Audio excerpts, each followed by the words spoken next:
So we have another backtracker with us now. Sullivan. Sullivan used to be Xavier's vice captain, and he left the backtrackers completely.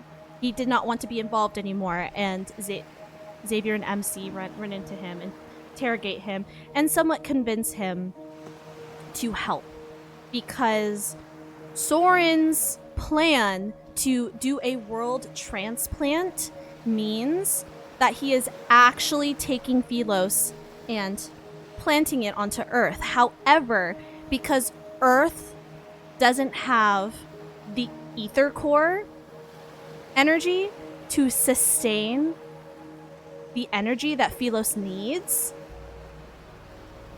it means that Philos will deteriorate much, much faster. And we saw that when we saw the statue of the Goddess of the Sword. I don't think is what it's called, but I think I'm close enough. And how quickly the flowers withered. So this means Soren is tearing Philos apart, and then it's dying. And there is like a chance that he could also transplant people, but people will only have a 53% chance of surviving the transplant. So the people on Philos may die in this process if we let Soren continue. Now Soren has expedited this experiment of his, partially due to what I assume the materials that Ever has given him, but also I have a feeling that Ever is pressuring him, even though I don't fully understand where Ever is going to benefit from this.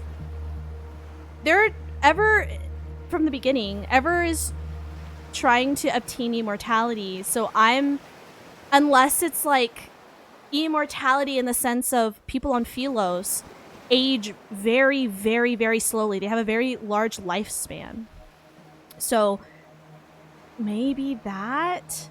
I'm wondering if Ever is trying to maybe steer away from what Earth's destiny is supposed to be in this time loop that they're in. It's very interesting. Originally, the Backtracker's plan was to go to Earth when it was dying, to grab its ether core at the height of its like energy, to bring it back to Philos and have that power the planet instead of the planet depending on sacrifice, but that did not go according to plan. And it would be very, very dangerous for them to do. What else am I missing? What else am I missing on this recap? I know we literally just played it, but I wanted to try to do a little bit of a recap. Oh. So, you know, we're going to try to destroy these Metaflux points to try to stop Soren. And one way to solve this problem, Xavier has come up with the fact that he needs to take the last bit of Echo, which is what powers the spaceship that the Backtrackers arrived on. The last bit of Echo, the last hope the Backtrackers have to replenish their spaceship to go home. He needs to take it and use it to stop Soren, which will ultimately save Philos, but that means that he will never be able to return, even though the Queen is waiting for him. God, it's the whole... I'm still stuck on the whole "I need you to forgive me" moment. And he wasn't talking to MC at that point. He was talking to the Queen through MC. Like, oh, my heart. Okay, are we ready? Let's do this.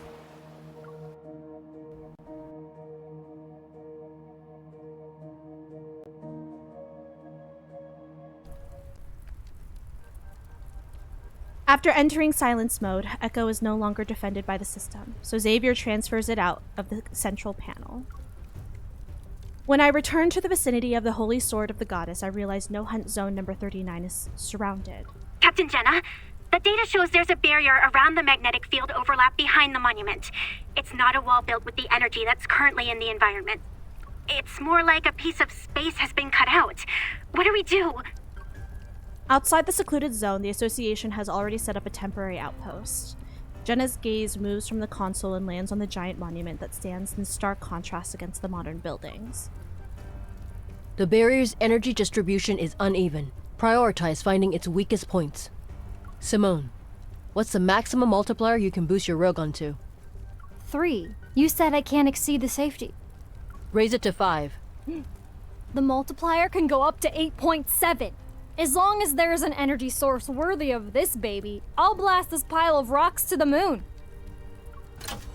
Behind Simone, the massive rotary cannon rises, the flowing light on its body changing from green to orange to finally a dangerous red.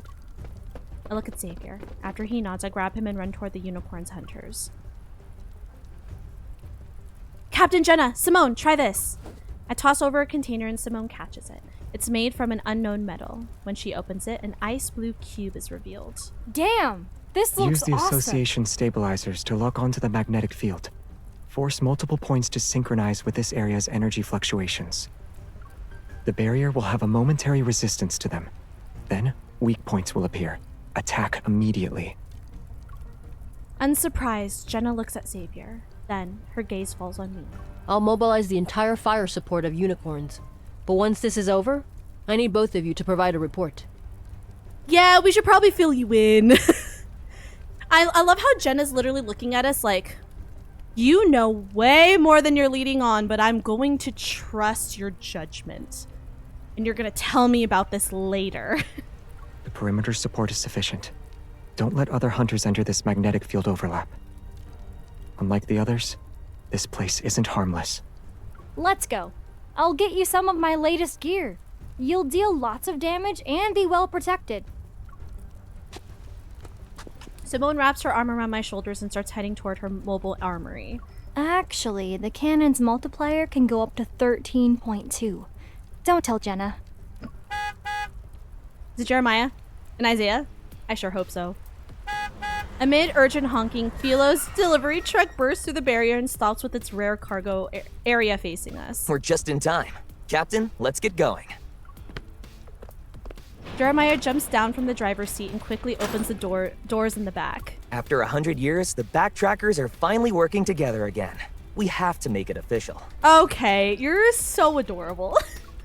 Among the vibrant flowers and plants, 2 mannequins are wearing brand new combat uniforms. 1 male, 1 female. Wait, that's how MC gets the outfit in the trailer. Because she was wearing a different outfit in the trailer. I had never seen her wear that outfit before. Ta-da! They're brand new Lightseeker uniforms. These are blessed equipment that enhances your strength in combat.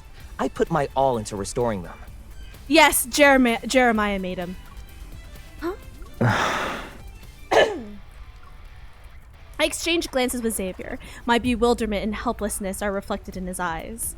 Sullivan rubs his forehead, shakes his head, and places his hand on Isaiah's shoulder. Isaiah crosses his arms, leans against the vehicle, and rolls his eyes while pretending to look at the clouds. Peasants and their sense of ceremony. Peasants and their sense of ceremony? This bitch put on his uniform as well to feel important, okay?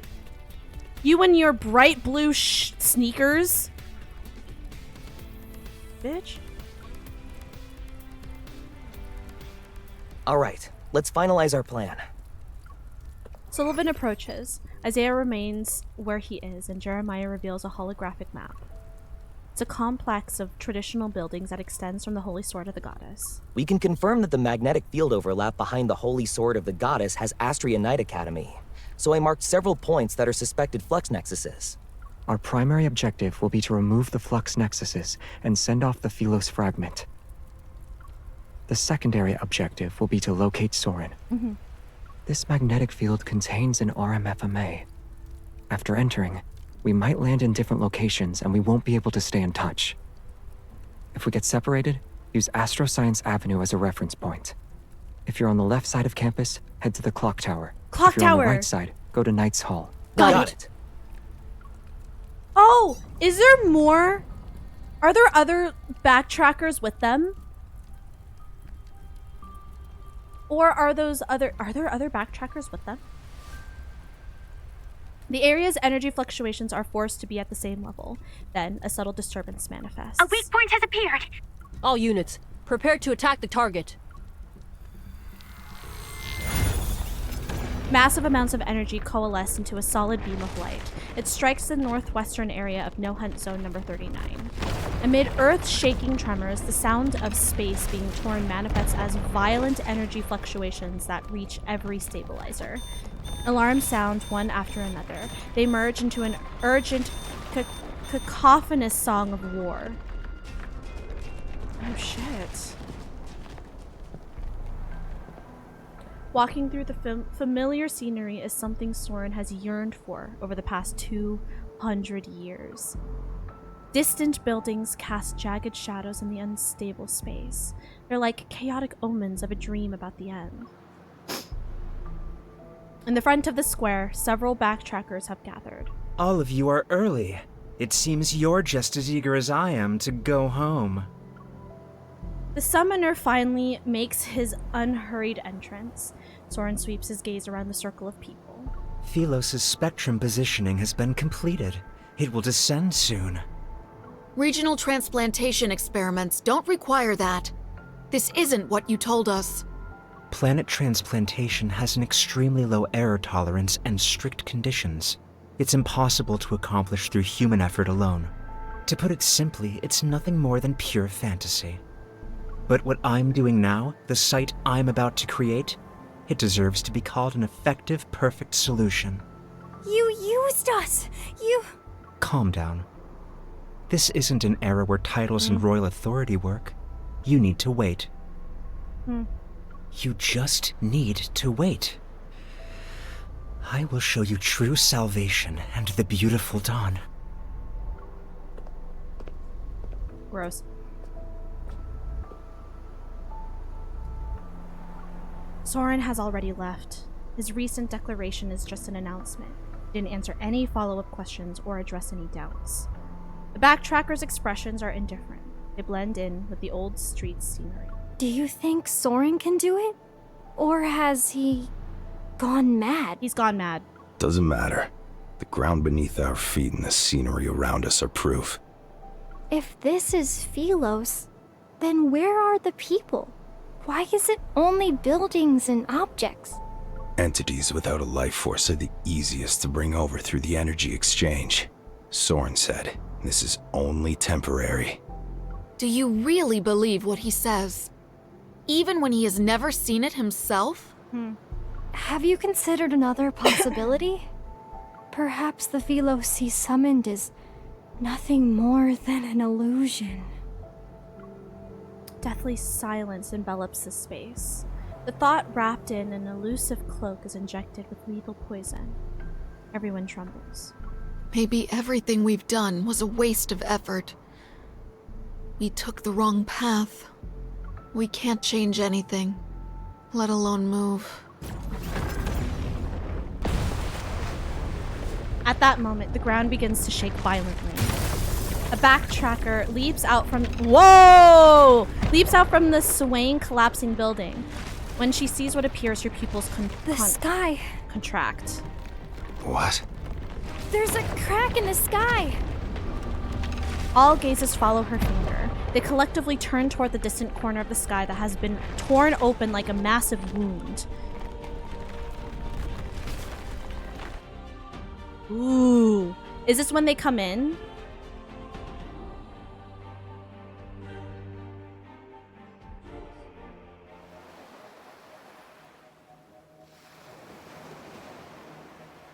Will these three backtrackers decide to work with Xavier?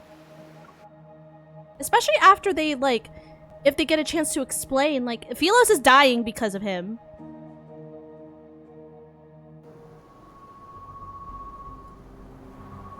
Within the complete Astria Knight Academy, fluctuations appear in multiple locations. Within the incomplete, my bad. Isaiah surveys his surroundings, remembering where Knight's Hall should be. Sullivan runs to that place. Xavier walks out of the empty training ground. The intensified presence around his neck makes him furrow his brow. Beside the giant stone arc, Jeremiah jumps and runs toward the street. The ring in his palm flickers like the light in a person's eyes. The ring in his palm? Bella, look! This is my home! Bella? Who's Bella? Ooh, pretty. When I open my eyes, I use something with a marble-like texture to steady myself as I stand. Only then do I see that the rows upon rows of polished desks and chairs lie before me.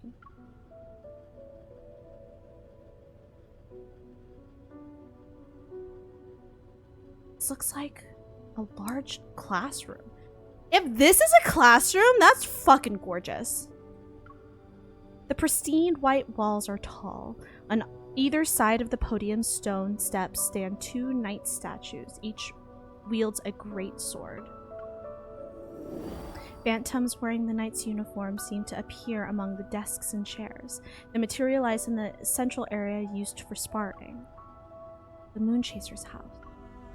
Never heard this name before, but it feels familiar as it flows from within my heart. But as a bell rings from outside, those figures tremble and fade. They transform into countless stars above the classroom. I wonder what they teach in Philos. Xavier sleep in class when he was in school too. Nearby, the silhouette of a tall, slender building quietly stands.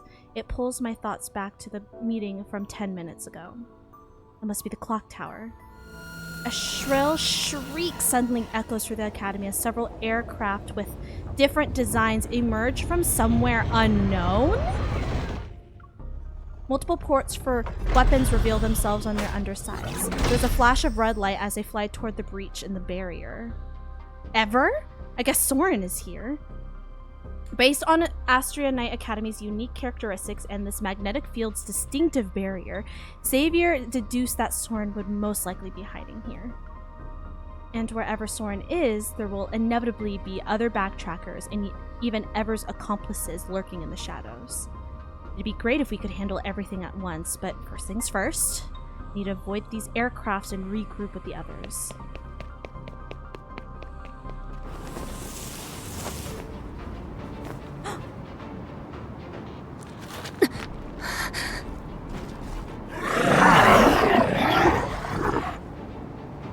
Oh my god.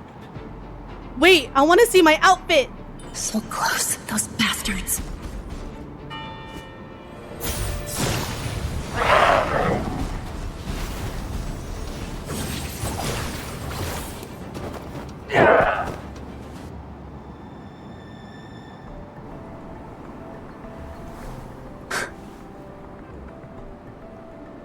Xavier, a straight-A student back to school?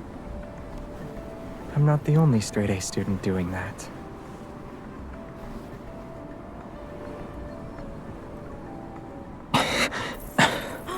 Oh.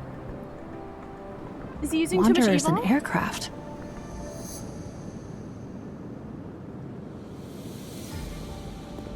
Soren really went all out. The backtrackers should be here. They haven't appeared yet. I found a nail. Oh! The suppressor? Uh-oh. His suppressor. This place, the magnetic field fusion is accelerating.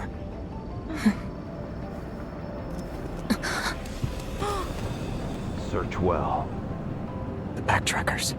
Hide and don't move. I'll hold them off while you find a chance to. No. It's not a request. It's Xavier. No, stop it! Wait, she's also here.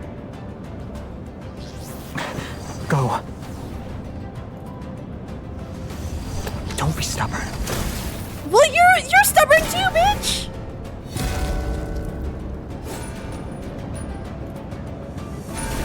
You're also Be quick. very See you in stubborn. 10 seconds.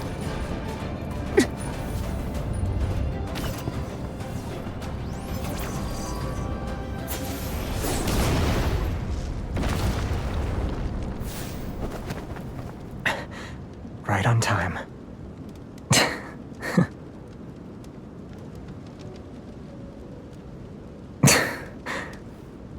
New clock tower memory?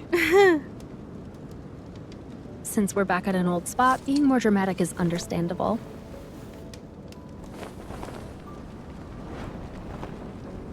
I guess causing a commotion is the best way to commemorate going back to school.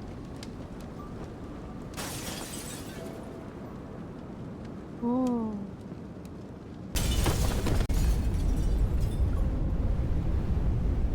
Bodies plummet at breakneck speed and crash into an empty corridor along with stained glass. In the distance, a series of explosions erupts from above. Firelight streams through the broken windows and casts a glow on the far end of the hall. Soren. A wooden bench sits in the gloom. Soren rests on it, his gaze fixed on the wall ahead. Countless nameplates are embedded in the stone. They're flanked by extinguished light pillars that once bathed them in brilliance. The clock tower, or Knight's Hall, right? During our days in Astria Knight Academy, those were the two spots you'd always choose when we had an emergency. I'm glad my farewell gift for you didn't go to waste. My farewell gift for you? What do you mean?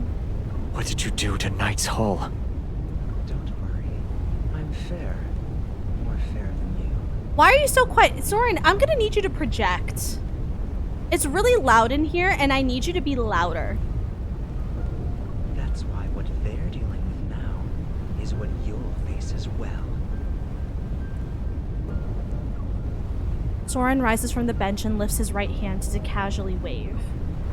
Overwhelming energy ripples from above. In the darkness, a massive, grotesque wanderer appears. Xavier! Let's go.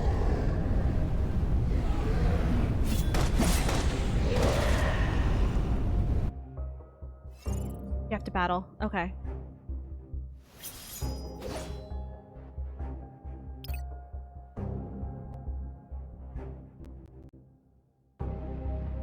Oh, okay. Damn. Damn. I liked that Kindled scene. That was cool. And to see them in those outfits, oh, yes. I need that outfit for MC.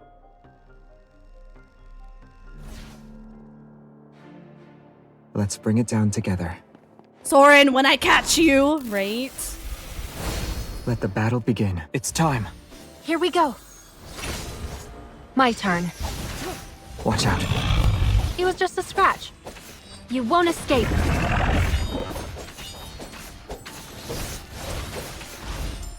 Take that. Comet Trail! I'll use this move then. The enemies are weak. Now's our chance. Be careful not to get hit. Light, shine down upon me. Here I come. Watch out. It's getting back up. Keep up the momentum. You won't Comet Trail! I'll use this move then. I'll use this move then. Watch out. This won't be easy. Which mirror? Its original form is in the mirror. It won't attack.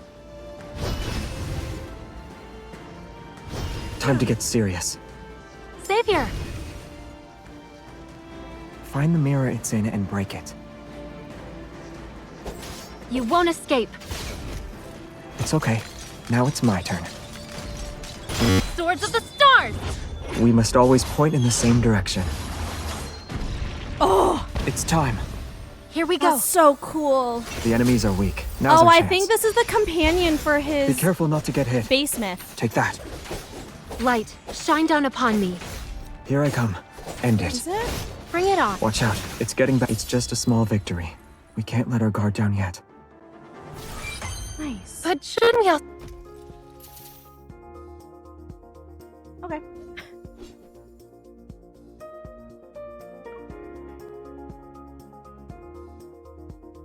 Okay, cool. Cool.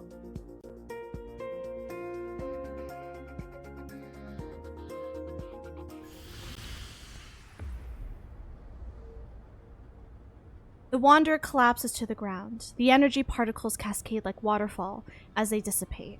The faint, flickering glow dimly illuminates a nameplate on the wall. A light more blinding than a fluorescent glow flashes before the wooden bench. The blade pierces Soren's clothing just below his ribs. It grazes across his waist as it pins him to the ground. He's forced to kneel. Astria Knight Academy's Flux Nexus. Tell me where it is. The passage has already been opened. Soon, I'll take everyone home. Philos' descent can't be stopped, Xavier. No matter how powerful you are, you're still a human. And humans can't play tug-of-war with the power of an entire planet. Humanity's strength is more than enough to bring you down. Isn't it pointless? Isn't the self-destruct module in the suppressor pointless? The self-destruct module? When you modified it, you intended to use it at a critical moment.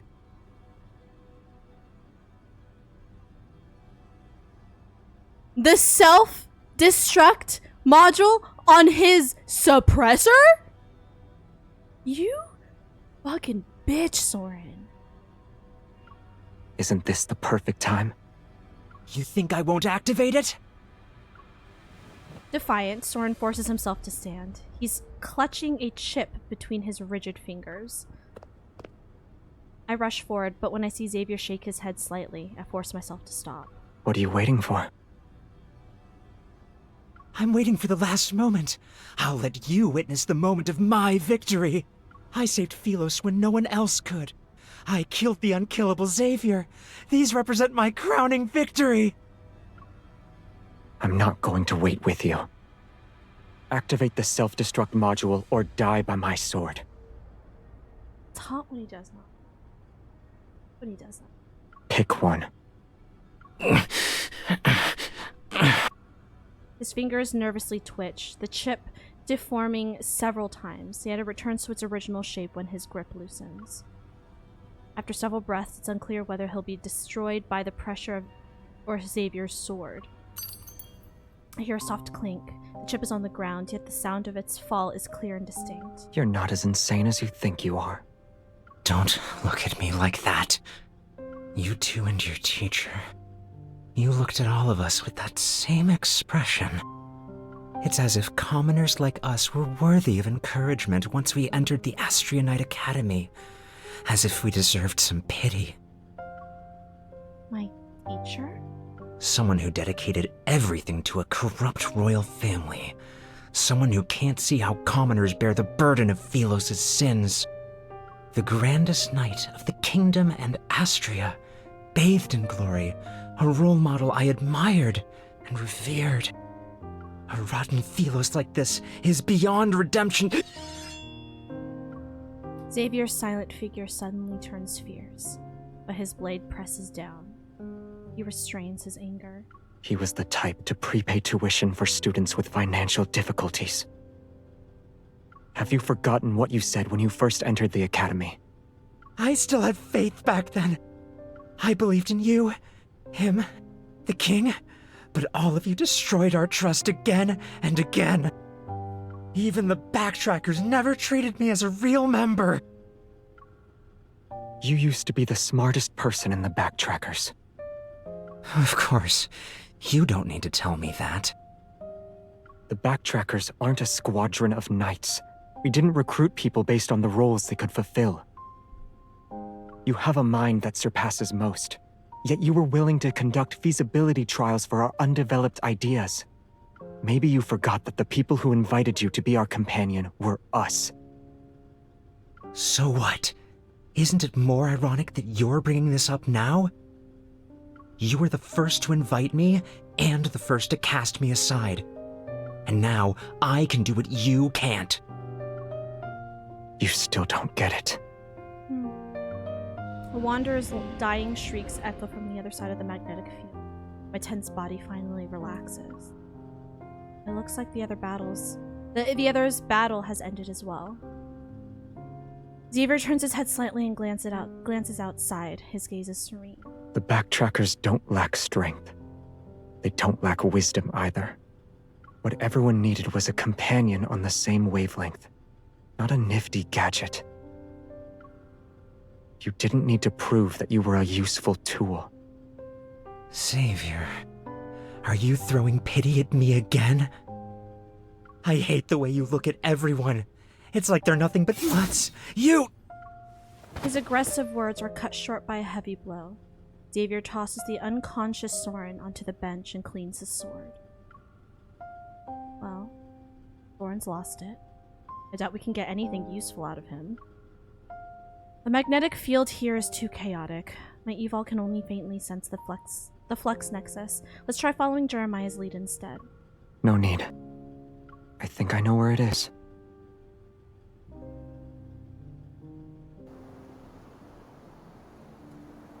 A flat, wide avenue stretches in front of the clock tower. Knight sculptures holding long swords stand on both sides. Can't remember its name, but my body recalls the sensation of running here countless times. I hear footsteps behind me. Jeremiah and the other two. They're looking somewhat worse for wear. There was some big guy ready to ambush us in Knight's Hall.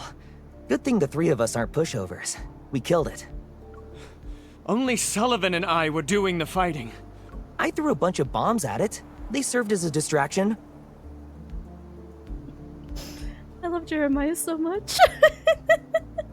We checked 2 possible Flux Nexus locations along the way. Neither of them were real. After confirming that none of them were seriously injured, Xavier nods and turns toward the end of the long street. Astria's Flux Nexus is the holy sword of the goddess. What?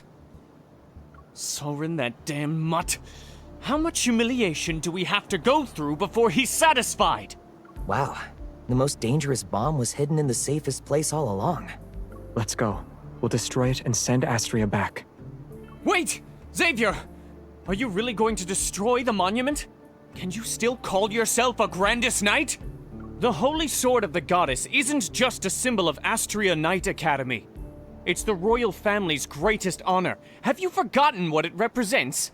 Calm down. You look like a goose that lost a fight and got its feathers plucked.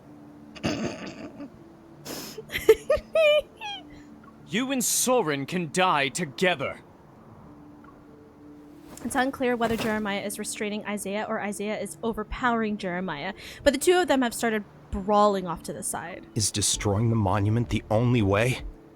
The knights who protected Philos left behind their swords and beliefs. It wasn't so that the future generations could admire their glory. The only legacy the monument must remember is the duty to protect. Yeah, that's fair. Destroying it is also for that sake. Yeah, that's fair. I understand. I have no objections.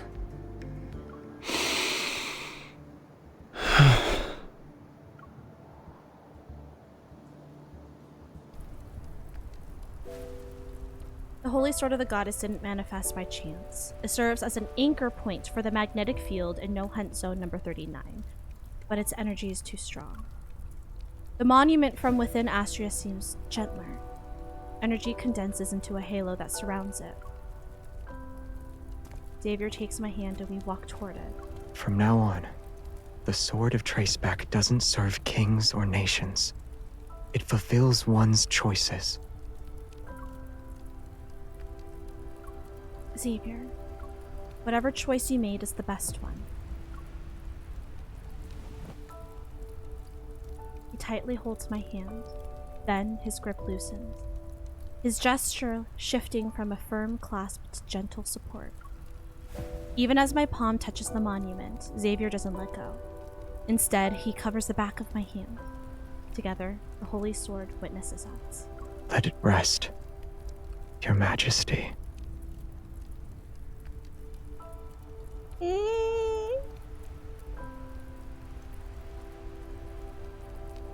My heart cannot handle this.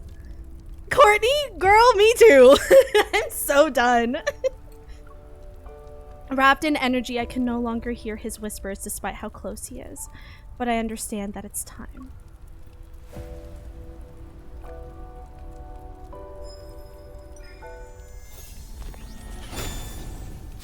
Energy fluctuates violently as the holy sword blazes with brilliant light.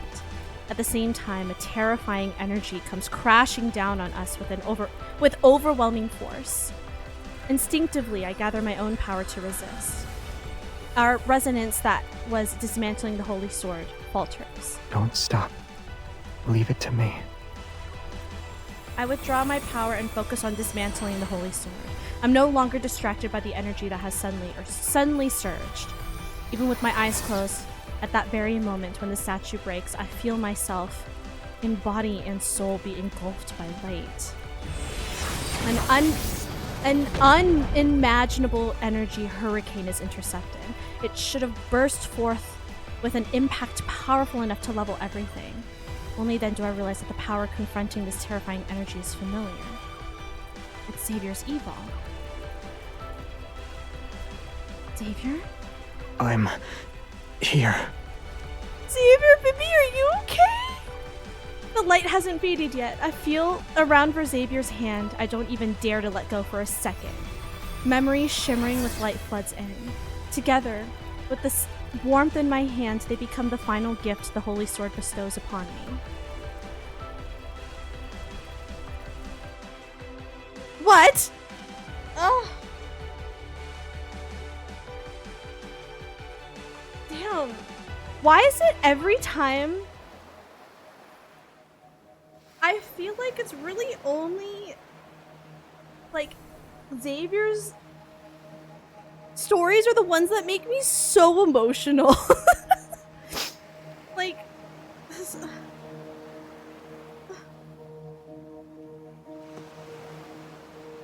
like I was a mess during that king myth. I'm so emotional right now. Okay.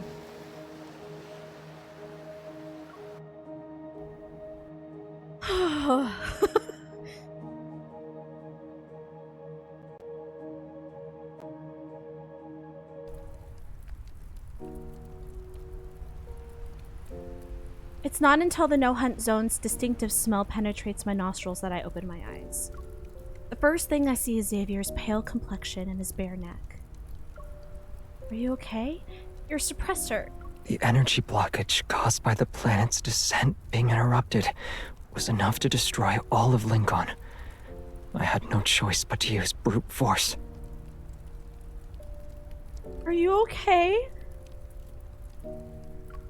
And I can only use that power without the suppressor. Did you take off the suppressor? What? How? What? I can thank Soren for this. Otherwise, it would have been impossible to easily destroy the suppressor. Huh? With my support, Xavier stands up and leans on his sword. The pained furrows in his brow are quickly smoothed out. What? The holy sword has dissipated, and the others stare blankly at Astria Knight Academy as it slowly cracks. But as Xavier raises his sword to his chest, the others immediately become solemn. By the stars above. Jeremiah, Isaiah, and Sullivan mimic his pose as if in silent mourning. Yet, it's also like a solemn salute. In the 215th year since leaving our homeland, Operation Backtrack's second protocol has failed due to force majeure. Traceback 2's core has been destroyed. A return voyage is impossible. Our next step is to initiate the third protocol. What's the third protocol? We shall seek the power of limited backtracking to ensure Philos returns to a time when its core had yet to be extinguished. The last traces of the magnetic field disperse. The energy fluctuations are also quiet. With the stars as our witness and light-seeking as our testament, we swear before Astria's glory, we have never betrayed our original purpose. We have never betrayed. Isaiah, please. May Philos prosper under eternity's divine gaze. May Philos prosper under eternity's divine gaze. Like an ephemeral dream reaching its end, Philos dissolves into scattered specks of light. It's like the stars are returning to where they came from. The backtracker's oath is solemn yet tinged in hoarseness. Only I and the wounded land saw it. The last energy particles drifts before dissipating at Xavier's fingertips. How did he take off his suppressor? Am I missing something? Tires scrape the ground and stir up wind as a somewhat feathered 310 HM carries me and its driver through the city's long streets. The red light appears. Xavier and I move in perfect sync as we pull up our helmet visors and look at this large screen in the square across from us. The abnormal phenomena frequently occurring in Lincoln have been reported worldwide. No casualties reported as of. The large-scale energy fluctuation from 3 days ago was not a Wanderer outbreak. Experts believe it might be related to the Deepspace tunnel. Pedestrians discuss among themselves, which gives rise to more urban legends. They're unaware that it was a heart-stopping night. The abnormal magnetic field hasn't completely disappeared. No matter how powerful Soren is, he couldn't possibly cause a commotion this big. He probably just took advantage of this anomaly. How is he? Is he still refusing to talk to you guys? Yeah. Don't worry. Isaiah will keep a close eye on him. Do we trust Isaiah? Do we fully trust Isaiah? Are we sure about that? Light's about to turn green. He pulls down his helmet visor and I can faintly hear him muttering about why we're not using my new motorcycle instead. You promised to let me collect the whole HM series. Surely the talented Crown Prince of Philos, Grandis Knight, and Star Hunter's prefect wouldn't go back on his word. I'm blaming Isaiah for this. You better stay away from him. Are you ordering me around? It's a suggestion. My status is special, so I'll consider suggestions like that based on my mood. We gotta go.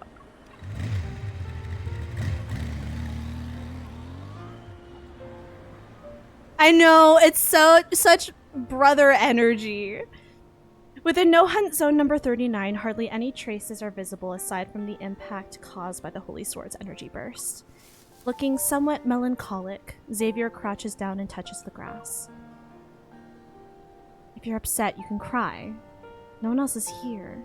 Oh, you're visiting the graves too? Oh, well, someone else is here now. Never mind. Cleaned up, the familiar small truck looks brand new. 2 people get out of the vehicle and each of them is carrying 2 pots of fresh flowers. Aww. Whose graves are you visiting? For the homeland I can't return to. Of course, visiting the graves isn't the right way to put it, but I can't think of anything else right now.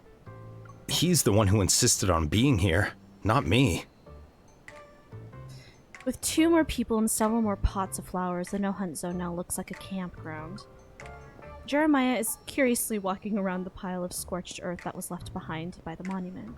There seems to be something here. I can't pull it out. Sully, come here. As Sullivan reaches into the pile, Xavier and I move closer. Puzzled, we watch. The soil is moved away to reveal a section of metal. It doesn't look new. Sullivan is having trouble too? Let me try. Yeah, let me try. We might have missed a flux nexus. I'll handle this. When I place my hand on it, Xavier has already reached out. With a single touch, I can feel the soil around the object loosening. Xavier frowns and places his hand over mine. Together, we grasp the metal and strain to pull it out. Oh, it's such a big sword. Sword? No. Oh, no. Jeremiah's expression transforms into one of horror and disbelief. Isn't this the legendary king's sword that's depicted in the mural at Knight's Hall? Hmm? At the end of the universe's collapse, dawn's light lingers in darkness. To you, O Philos, cradle of the stars and the graveyard of souls. The stars have crowned a king to escape the curse of time. Decay falls at the end of a star's descent. Redemption blooms at the hem of a new dawn. And that light is eternity.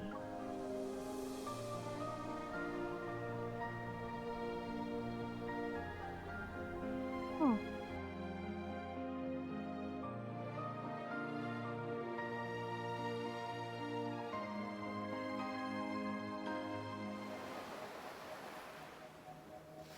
Huh.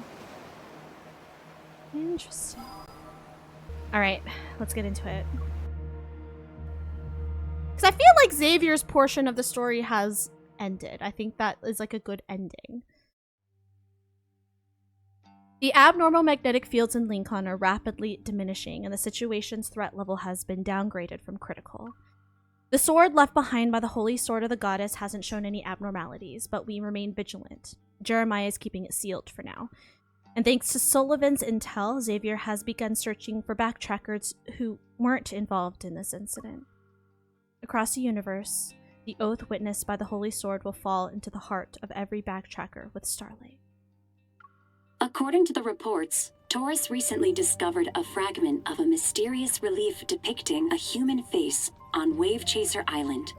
It's just off the coast of Verona. Huh? Experts from the Institute of Cultural Artifacts have concluded that the relief fragments most likely belong to the underwater ruins that were discovered in 2034. Lemuria?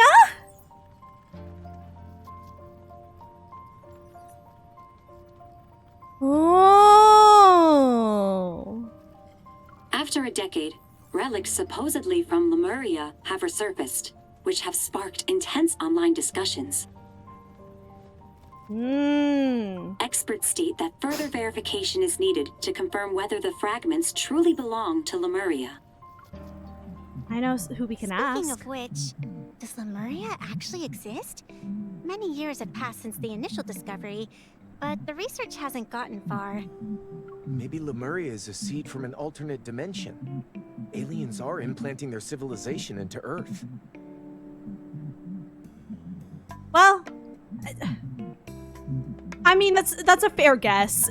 We literally just went through that, so like that's fair, Nero. That relief fragment looks old, though. Do aliens like that? According to the analysis, there's a 34.3% chance it's from an alien civilization, and a 58.8% chance it's a Lemurian artifact. Oh my god. Whoa. So you're saying there might be Lemurians living among us? Would they look exactly like humans? Well, when they're in their human form, yeah. From an evolutionary and ecological standpoint, a humanoid form is the most suitable choice for the current world. But maybe they're human during the day, and at night they transform into mermaids that soak in bathtubs. Okay, so this is an H2O. That's not how this works, Tara. Lemurians need seawater and deep sea pressure. An ordinary bathtub probably wouldn't meet their needs. The discussion behind me grows increasingly off topic. I clear my throat twice and turn my chair around. Did you finish your follow-up observation reports on the magnetic field anomalies? There were more from other areas just 2 hours ago. My data entries are endless. Don't even mention the reports. My fragile heart can't take anymore. I need a massage for my mind, body, and spirit. Tara, girl, same. Me too, girl, me too. The news channel's turned off and the chatter ends. Even though I can no longer hear any discussion about Lemuria, a faint curiosity still lingers in my mind. Come to think of it, didn't Raphael say he was going to Verona a while ago? If I'm not mistaken, that was before the anomalies appeared. Is it just a coincidence? The association's Verona branch submitted a special report during the most critical moment of Lincoln's recent crisis. It was buried during the countless regional magnetic fluctuation reports and initially didn't attract any attention. I'd be lying if I said I wasn't worried. Whenever I scroll past discussions about Lemuria, I think of Raph. He's been quiet while Lemuria faces a storm of public scrutiny. It's as if he disappeared. I look through the missions related to Lincoln's magnetic field anomalies again. There isn't anything that requires my immediate attention. I refresh the page and open the detailed report about Verona once more.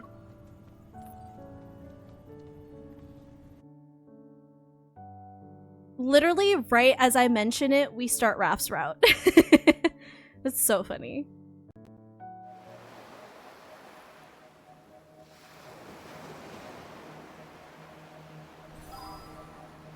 A Whale Falls City. I love Tara. She's so cute. She's one of my favorite side characters for sure. Since Verona's offshore areas experience unstable magnetic fields, transportation between Wave Chaser Island and the mainland has been suspended. Oh, wait! Okay, so the background for this chapter, that's Verona. I was trying to figure out if that had anything to do with Philos, and I'm like, no, we already saw, like, what Philos looks like, and that's not it. It's Verona. Offshore island. Yeah, okay.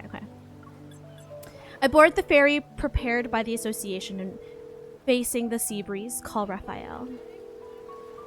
The number you dialed is busy right now. Please try again later. This sounds too much like Raphael. Try again. The call has been connected. Raphael will serve you now. The operator needs to be fired. I started a video call, so why did you switch to a normal phone call? The signal here is terrible, which means video calls will lag. And what if you see me looking like a hot mess? You take a picture and make fun of me. Who was the one who started that, though? I'm just following your example. Anyway, did something happen? Why are you calling me? Oh, this diva for sure.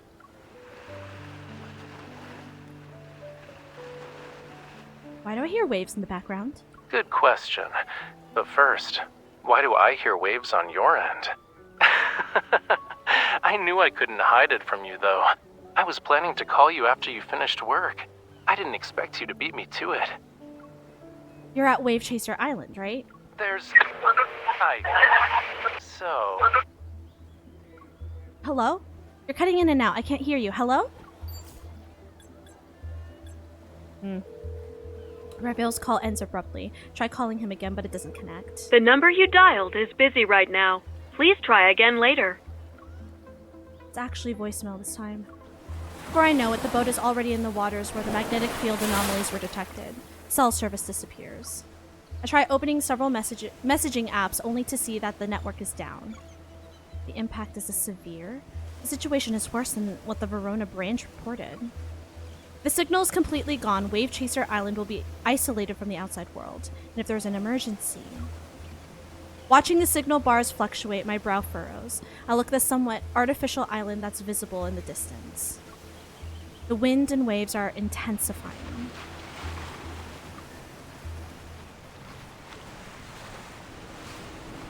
We have arrived at Wave Chaser Port. Passengers, please gather on the main deck if you wish to disembark.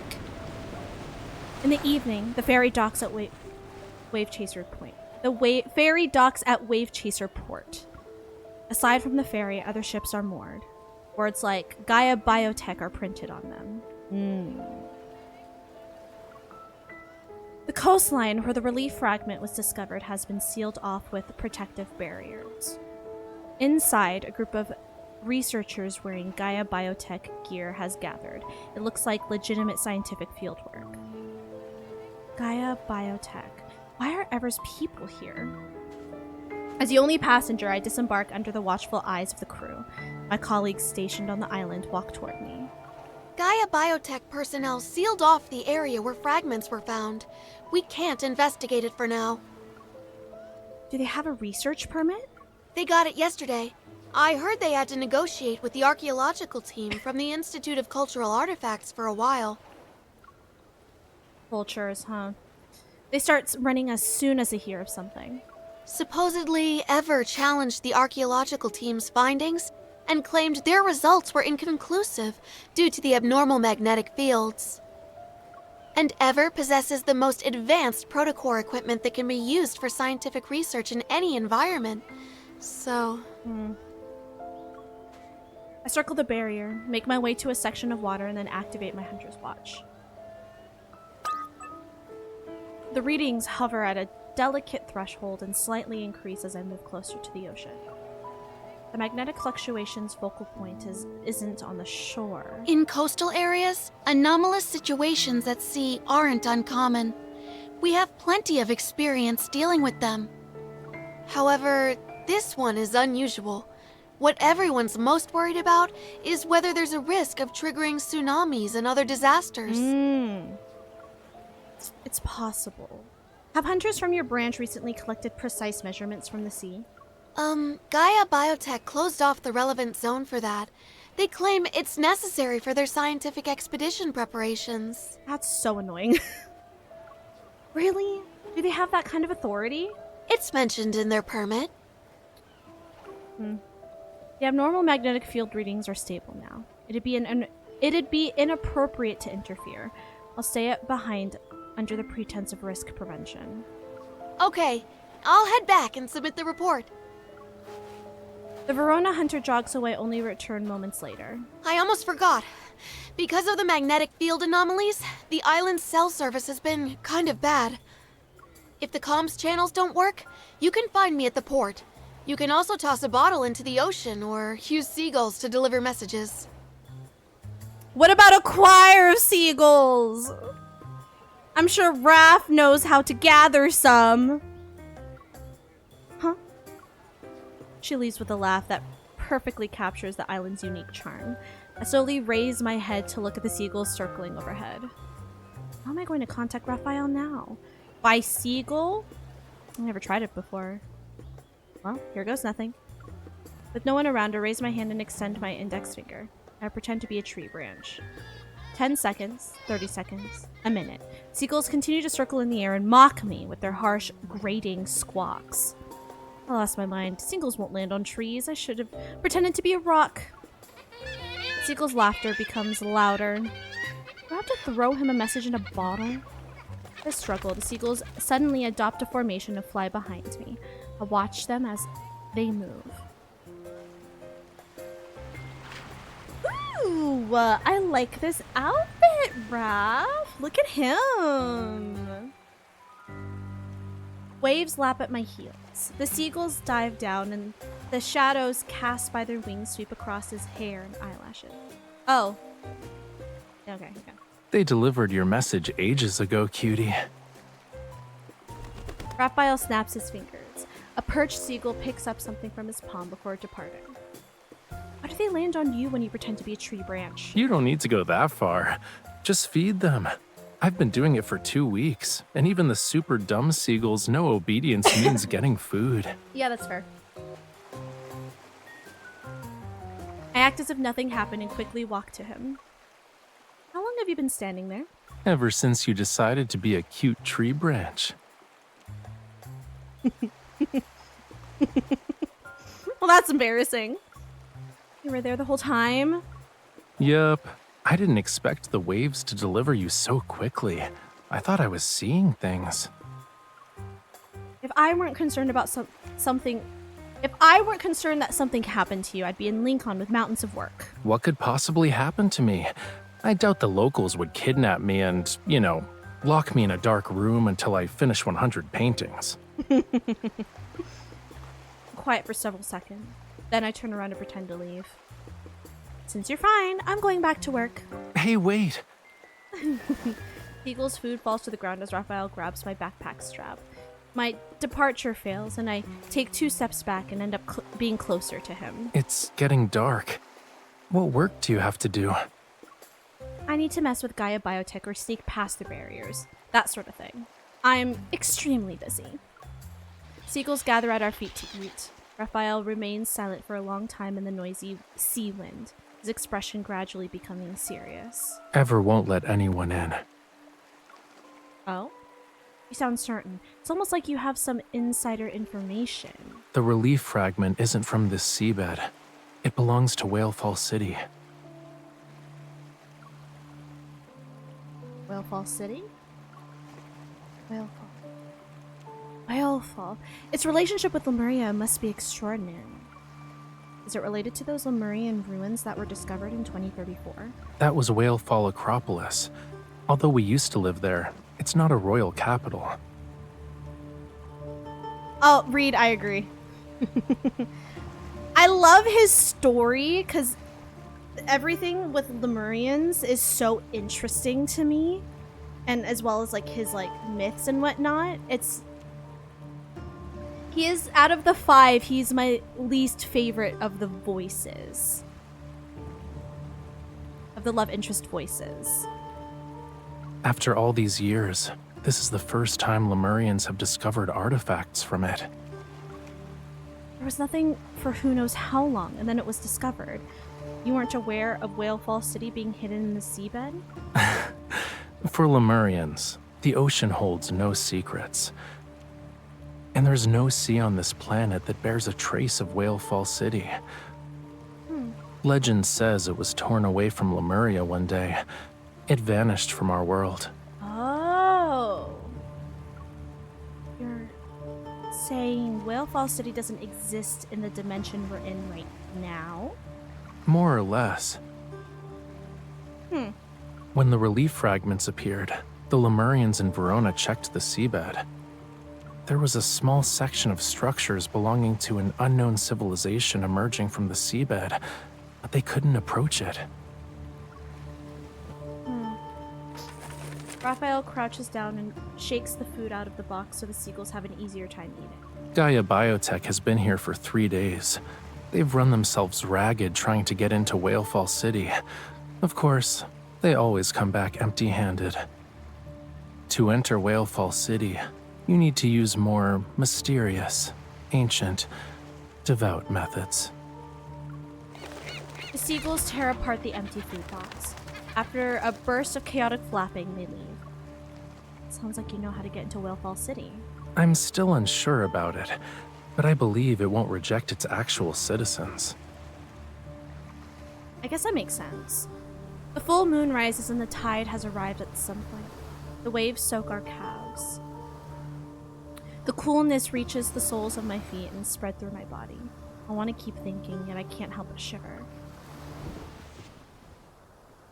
Raphael's hand quickly slides to my wrist, and he leads me to the shore. It's almost time. Do you want to attend a ceremony with me? A ceremony? Now? Yes, now. Raphael brings me to the car beside the road, opens the passenger door, and places his hand against it. He tilts his head as if to invite me. It's a remarkable ceremony in various myths, and maybe it's perfect for the legendary Whalefall City.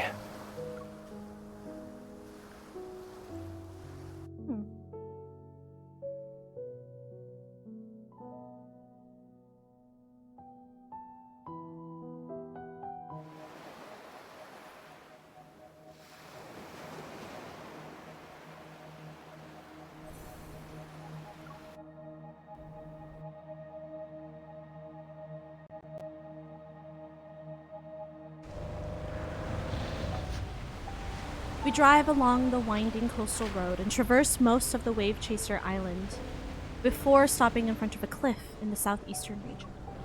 Waves release thunderous roars as they crash against the rocks. The moon is perched high in the sky, and the seawater at the bottom of the cliff shimmers with light. A reserved older man is waiting for us at the cliff's edge.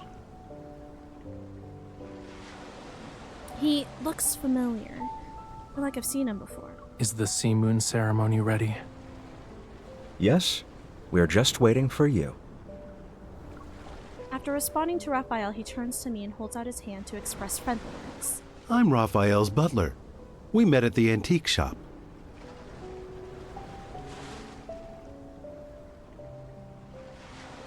He has a butler?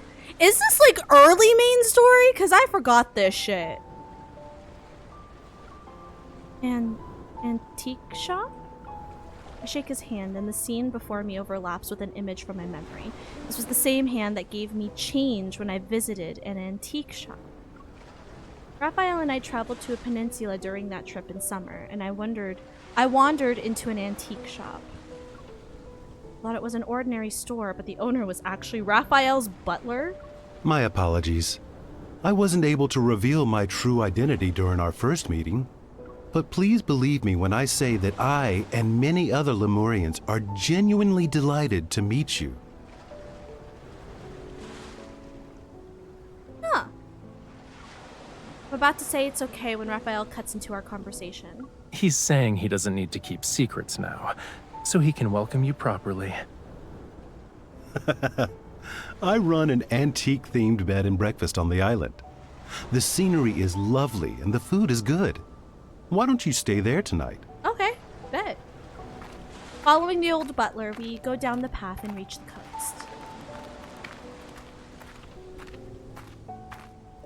A group of Lemurians wearing pristine white clothes is gathered by the sea. They're adding decorations to a boat-shaped object. It's made of seashells and anchored to the beach. It's made of seashells and anchored to the beach with ropes woven from seaweed. It rises and falls with the waves. This is the first time I've witnessed the seamoon ceremony. Maybe you've already heard a legend or two about it. However, today's ceremony is different. Following his tender gaze, I see a Lemurian lying down in the boat. She's surrounded by vibrant bouquets of flowers. Is she dead? It's not possible to know how old she is. I can only see how the soft moonlight reveals the gentle traces of time on her face. They're visible yet not deeply etched. She's... what should I call her? The deceased? She isn't dead. A participant? That's not right either. Yes, she's the focus of today's ceremony. She'd like it if we called her Aunt Coralia. Coralia. That's cute. Aunt Coralia is smiling. She's looking forward to this. I turn to look into Raphael's gentle eyes. The seamoon ceremony guides each Lemurian back to the ocean, back to their homeland. Having shed their physical bodies, those souls will journey to Lemuria's true resting place, Whalefall City. That explains why the people here don't seem to be sad or grieving. They aren't afraid of death. Not all deaths are the same.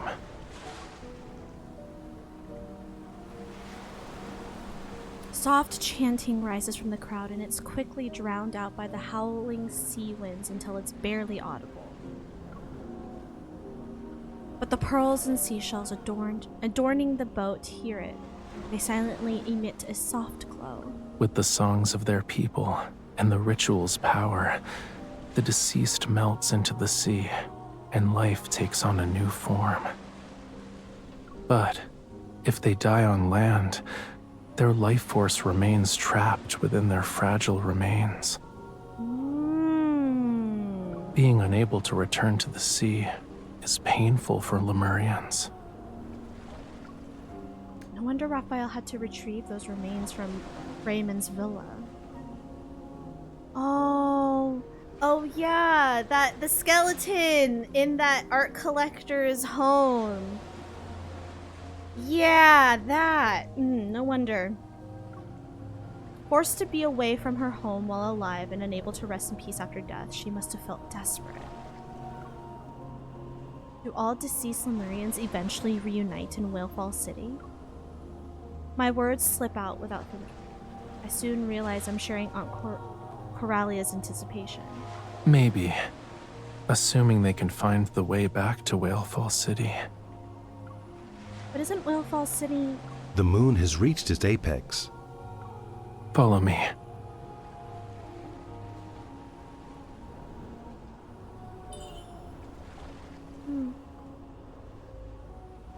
He looks so cozy.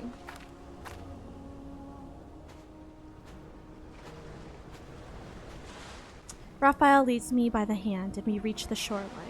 Then he walks to the boat's bow. Bow?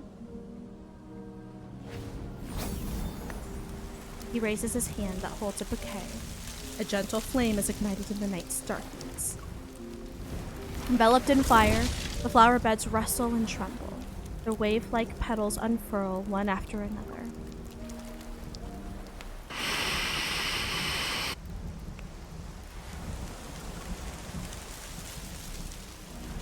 The ethereal melodious singing rises and spreads with the flames.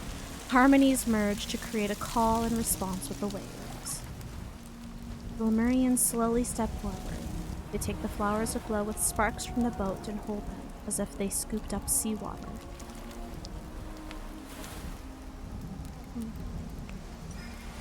Following Raphael's gesture, I approach and receive a handful of vibrant flower petals from him. As the singing reaches its peak, the waves surge.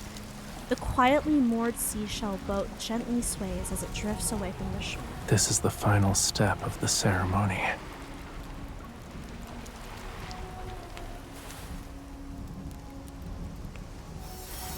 He supports my hand as dark blue specks of light rise from the flower petals. They converge into a watery orb of light. When the blessings of our people connect with the ocean's will, Whalefall City opens its path to the children of the sea. May the wave letter guide her. May the wave letter guide her to find rest in Whalefall City. May she be reborn in a wave's embrace.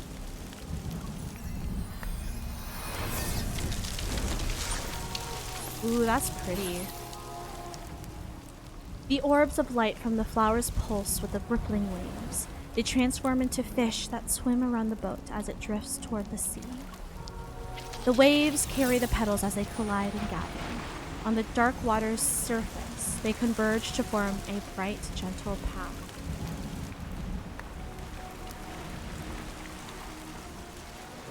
Watching the seashell boat as it floats away, Raphael returns to my side. He answers the questions I asked before the interruption. The last person who saw Whalefall City died over 1,000 years ago.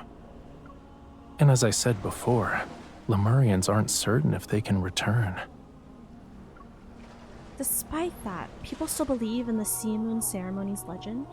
It's been lost for centuries, but Whalefall City is where every Lemurian heart yearns to be. It's the place where our souls ultimately rest.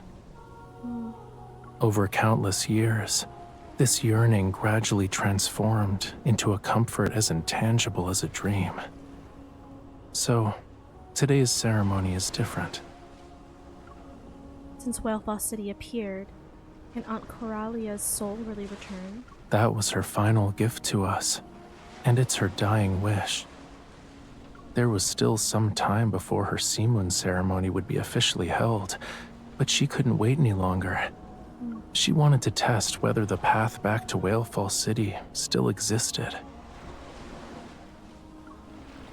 The scent of petals lingers around Raphael, and the sea breeze has tousled his hair and concealed the flickering emotion in his eyes. The singing hasn't ceased. The Lemurians' chants ripple like fragile waves and stir the moonlight reflected on the water. Should she return, the wave letter will bear her echo home. Will the boat reach Whalefall City? I close my eyes and etch the sound of the surging tides deep within my heart. Wow. That's so interesting. Ooh, a little more Lemurian lore that we're getting. I like this. Okay. Interwoven drifts.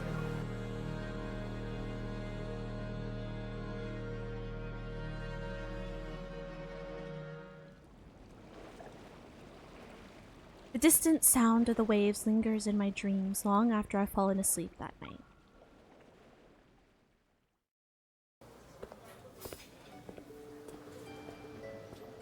Oh, he looks adorable. Isn't this his birthday outfit? The next morning, I meet up with Raph in the antique-themed bed and breakfast restaurant. Antique-themed bed and breakfast restaurant. There we go. I read that weird. Good morning. Morning.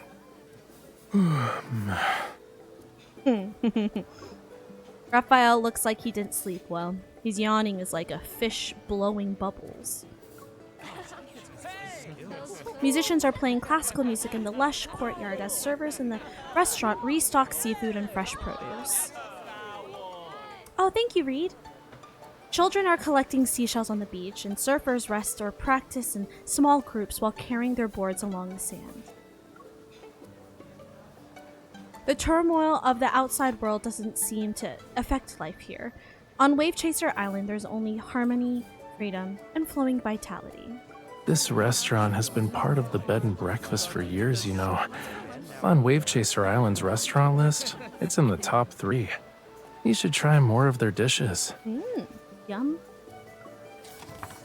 The waiter hands me the menu, and as I flip through it, I reveal a knowing smile. I figured it'd all be seafood. The front pages are just standard dishes. If you want to try the specialties, you need to go to the back. Freshly caught crab? What kind of dish is that? Do you see the beach down there? As soon as you place your order, they'll send someone to the beach to dig for crabs, which are caught and prepared on the spot. That's fancy as fuck. Goddamn. Okay. So they're fresh. They're very dedicated. I think I'll stick with something more ordinary. It'd be a little impolite to disturb crabs early in the morning. Raphael gives me a sly glance, flips to the last page of the menu, and points to the Lincoln Gazy pie. It's a pie with dried fish, and their heads are sticking up at a 45-degree angle. The eyes are seemingly staring back at me from the menu. Please, not that one. I heard my old butler left quite the impression when he first tried this dish. Was it good or bad? You'll find out soon enough. I wouldn't order it if I were you. Who's this? Small head pops up from the window and gives me a mysterious warning. I had 8 nightmares the night after I ate that.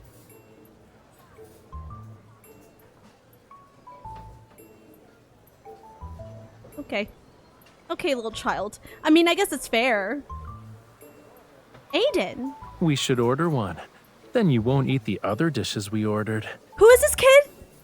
Apparently we know this kid. Who is this kid? Who is Aiden? I'm looking this up. I don't remember. I don't remember who this kid is.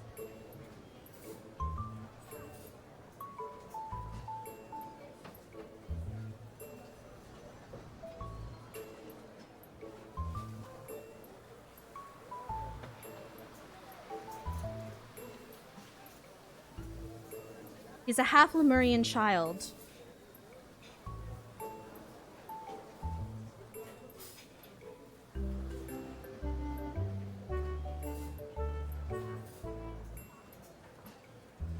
Oh! So this kid showed up in Raph's birthday card, which I did play off stream, and I completely forgot.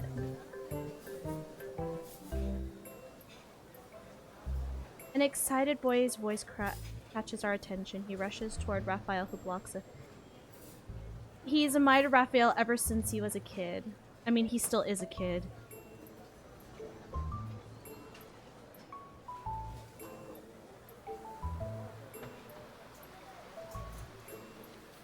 Okay.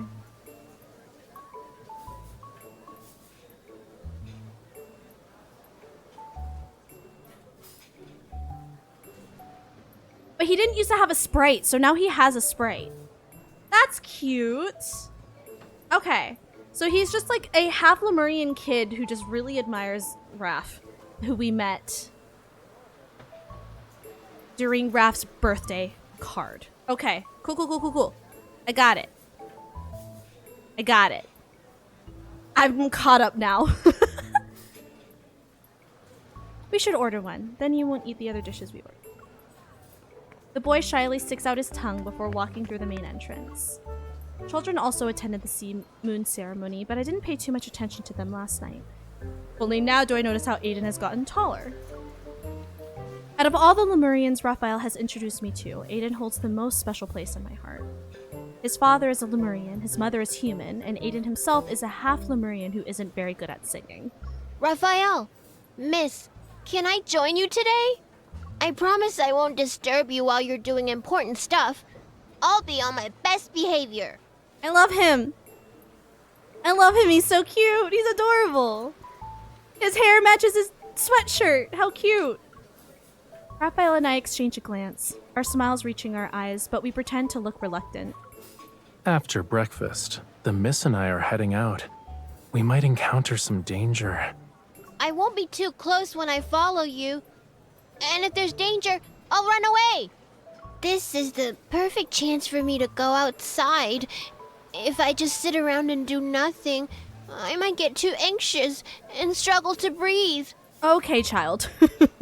Okay, chill. Huh? Aiden, are you in trouble? For a moment, the words Gaia Research Team flashed through my mind. I straightened my posture. Not exactly. Everyone else is waiting for a response from the Sea Moon ceremony, and I know the wave letter will only arrive when it gets dark and the tide comes in, but I can't sit still.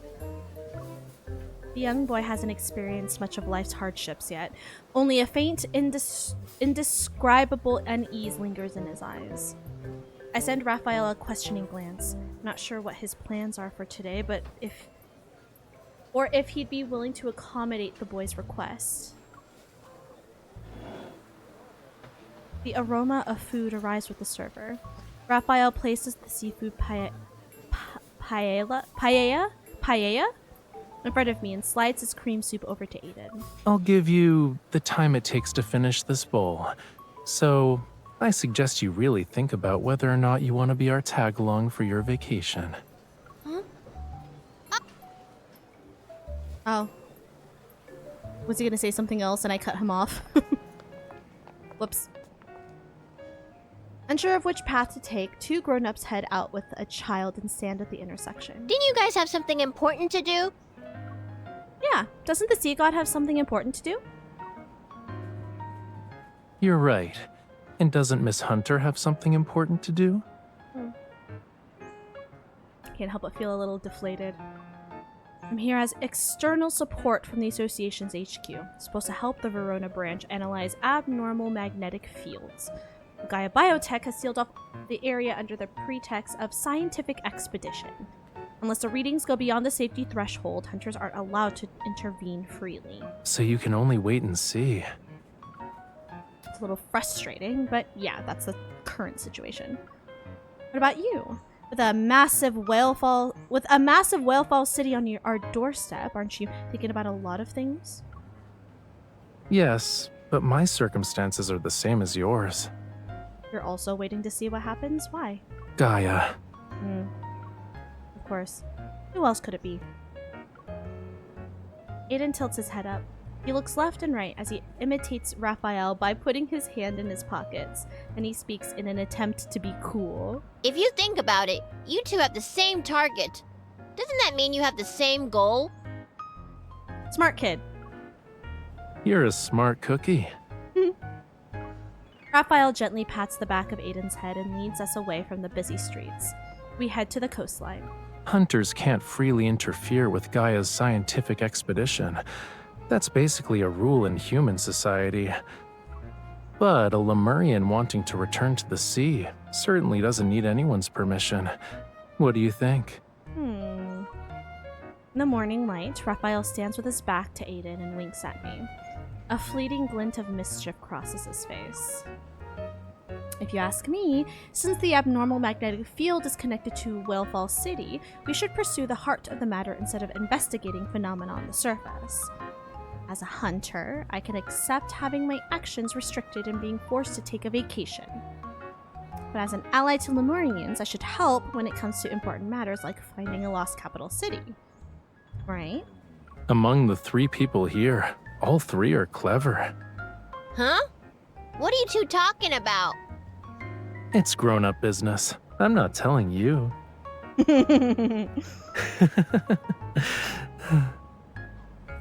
Our Our knowing laughter floats away with the sea breeze. Seagulls flying at a low altitude respond with raucous cries?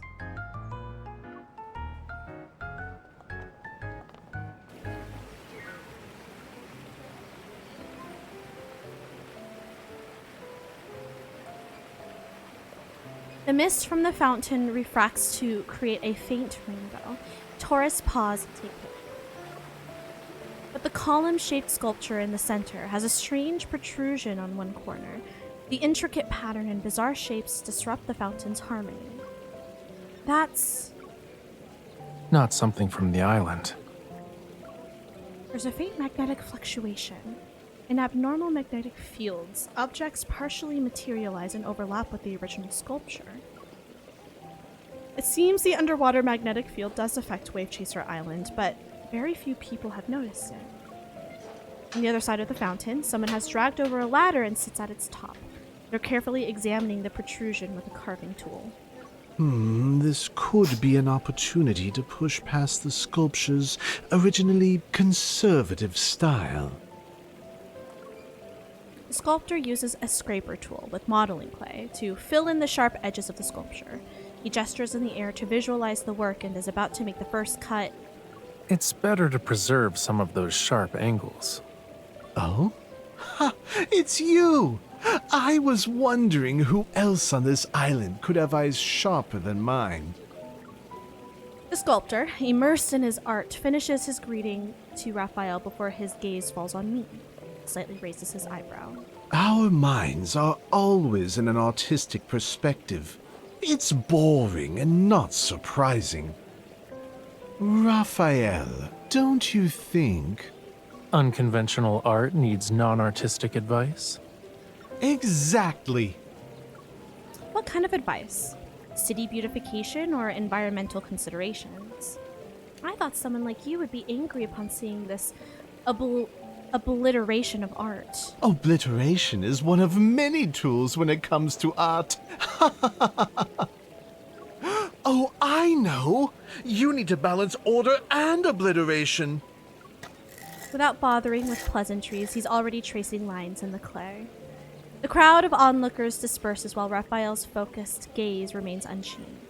He speaks as though he's in the middle of an inquiry in a casual conversation. You see it, right? That's a tentacle from Whalefall City. Whether it is or isn't doesn't matter to the art. I made the choice to devote my life to pursuing the limitations of art. I believed that finding Lemuria's lost treasures would lead me to the end. But over the years, I realized how narrow-minded I was. As long as the world continues to turn, life will never cease to exist. And so long as life exists, art won't have an end. Order is a temporary framework. Breaking it forms the underlying essence of life's perpetual renewal. It's like... Lemurian's fate, to wander for all eternity. The freest fish in the sea can't stop swimming. Ethereal singing comes from some unknown corner. It pulsates with ceaseless joy, like a heartbeat beneath an island's tranquility. Let's go. If we stay any longer, he'll think our breathing is annoying. When Raphael pulls me around a corner, I finally look away from the statue. The sculpture looks disheveled, but his thoughts are surprisingly profound. He's like my grandfather. Raphael, do you have a last wish? Last wish? Huh?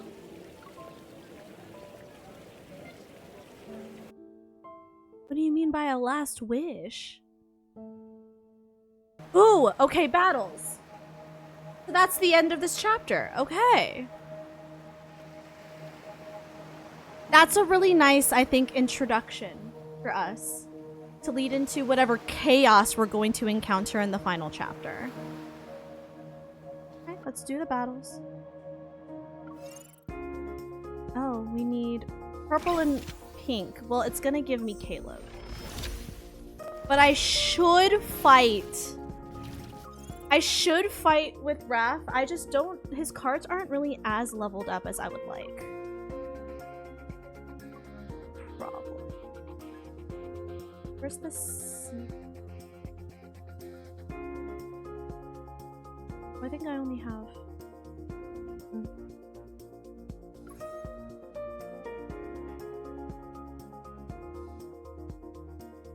Oh, the Seagon one is yellow? That's no fun.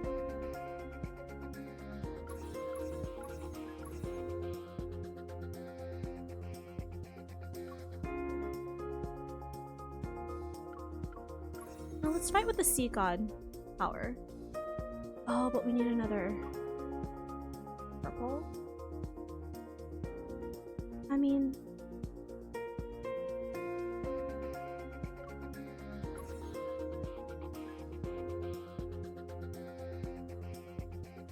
yeah, that should still be fine. Yeah, that should still be fine.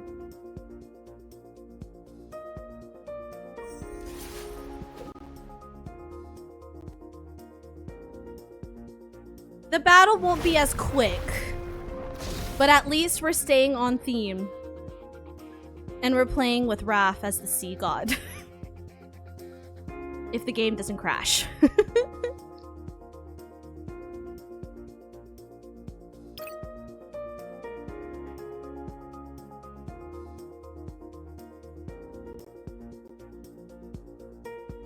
Ooh.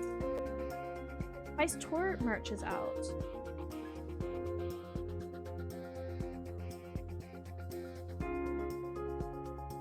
Ooh, some of it's cute.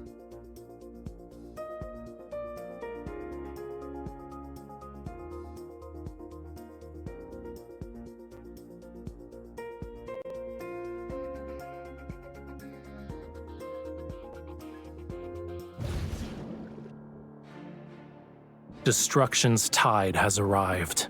Watch out. The tide's judgment shall descend here and now. It's almost over. Don't let it get away. Oh, Sea God, I summon you. I hear you. My turn. You were too close to the tide's judgment. Shall descend here and now. I mean, I guess I did forget how powerful Why are you this so far companion away? is, so it is still gonna be pretty Raphael. quick. Yeah, I hear you. Good job. Go back to the pit you came from. In the sea's name, I will protect you. Oh, good. The sound of death ripples in a breeze. A drop in the ocean.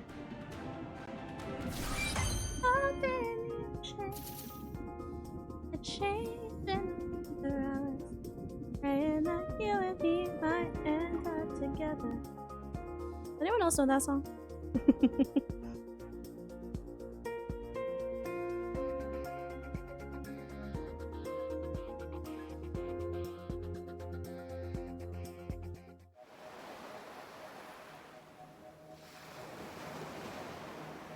I wonder how in-depth they're going to get with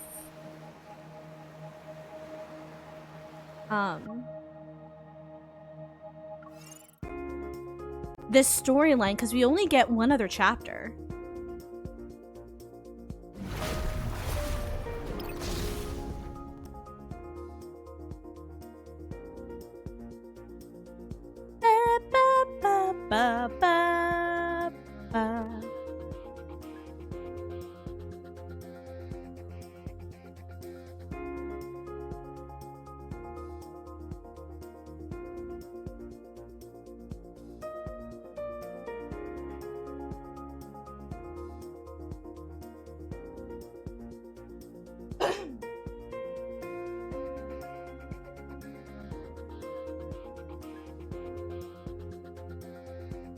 I'm so excited to eat the snack I have The waiting storm for me. shall crush impudence. In the kitchen. The tide's judgment Shall descend here and now. That was very loud.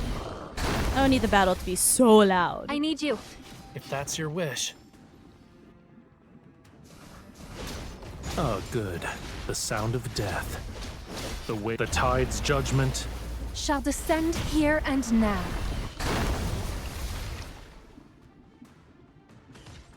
Bring it on. I'll show you. In the sea's name, I will protect you. Ripples in a breeze. A drop in the ocean. It's so funny playing these with such overpowered companions. It cracks me up, honestly. Oh, the ice cream truck is outside. That's how I know it's around 8:30 p.m. when I hear the ice cream truck playing the most random music.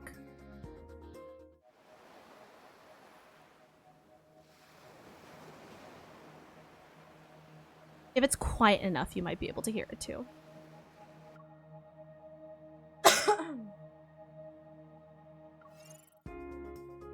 Do I need one more?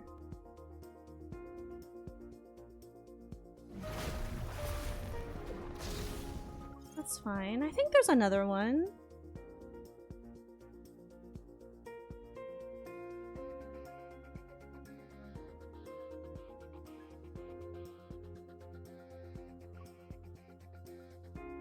Actually, we'll change this. Technically, that's more powerful. But we'll still play with the sea god, so it'll be fine. Although, I think I leveled up the protocours with the sea god, so maybe I should have kept him. But it's fine. It's still over all the requirements that I need, so we'll still beat it, but it still might take a little too long. Mermaids, gotta love them. Oh, whoops. Switch over to this screen.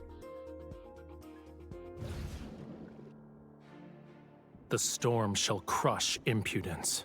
See, I like this version of Raph's voice. It's like deeper, more assertive than it is whiny. The tide's judgment shall descend here and now. Raphael. Yeah, I hear you. Good job. Go back to the pit you came from. My turn. Did you spot its weak? The tide's judgment shall descend here and now. Here's our chance. Ah. The deep stirs. This is all too easy. Not even a Okay, challenge. so it's still pretty quick. All right, nice. Should I quickly do my dailies and see how much diamonds I can get so I can do some pulls? We'll do more pulls tomorrow once I get my paycheck. Because I am going to have to whip out the wallet so I can get Xavier and Silas's. That's so pretty! Wow. Well, thank you for tonight for sticking with me through 2 chapters in one stream. I'm really excited to see Raph's story be much more fleshed out in this chapter. And maybe we're gonna have encounters with the Gaia Research Center or the research people. Maybe we'll get to see this lost, what was the name of the city? Like what was it? Whale Fall City? Maybe we'll get to see Whale Fall City? Or Aunt Coralia? Was it Aunt Coralia will come back with news of Whale Fall City? Although I don't think she's going to come back. But yeah, that's gonna be it for tonight. Thank you.